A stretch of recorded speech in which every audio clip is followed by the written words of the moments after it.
Kia ora, I'm Sheree Kinnear and these are the latest New Zealand Herald headlines. Part of National's plan to crack down on gangs could be tricky to implement. If it came to power, the party says it would ban gang patches in public, including online. It would also stop gang members gathering in public and accessing guns. Guerrilla Technology Chief Executive Paul Spain says if there's legislation putting pressure on social media companies, they may monitor it themselves. I wouldn't imagine that we're going to have too many resources available within police, etc., to really be wanting to monitor this, because you could end up letting a huge number of people. Most parts of the country are waking up to another day of stormy weather. There are 33 severe weather warnings in place across the nation, including 10 in the central South Island alone. There were more than 21,500 lightning strikes over land and water in 12 hours yesterday. Meanwhile, another 2 small tornadoes caused minor damage on the Kapiti coast north of Wellington last night. And heavy blasts of snow saw a popular ski field closed after just one day. Cardrona was Queenstown's first ski field to open on Saturday, with several hundred skiers hitting the beginners area before a snowstorm closed the field yesterday.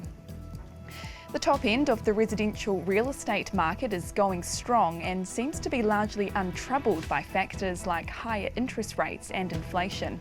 Analysis from One Roof's data partner Velocity shows sales in the $10 million plus bracket tripled in the last year, as well as a big jump in the $5 million plus bracket.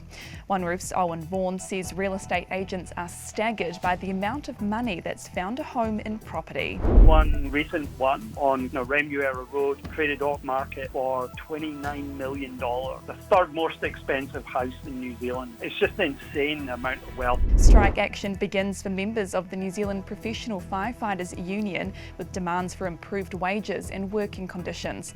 The union says there's currently a fire crisis with a failure to employ enough career firefighters and call centre dispatchers. It says firefighters are working extraordinary hours, with some reporting working up to 100 hours a week. The strike won't affect firefighters responding to fires and emergencies.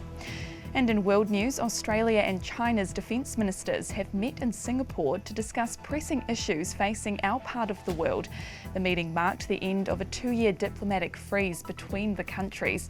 Australia's defence minister raised his concerns about the recent incident over the South China Sea involving a Chinese fighter jet and an Australian surveillance plane. But he says they also had a frank and full exchange in which Australia outlined its position. And those are the latest New Zealand Herald headlines. For more and to stay up to date, head to nzherald.co.nz.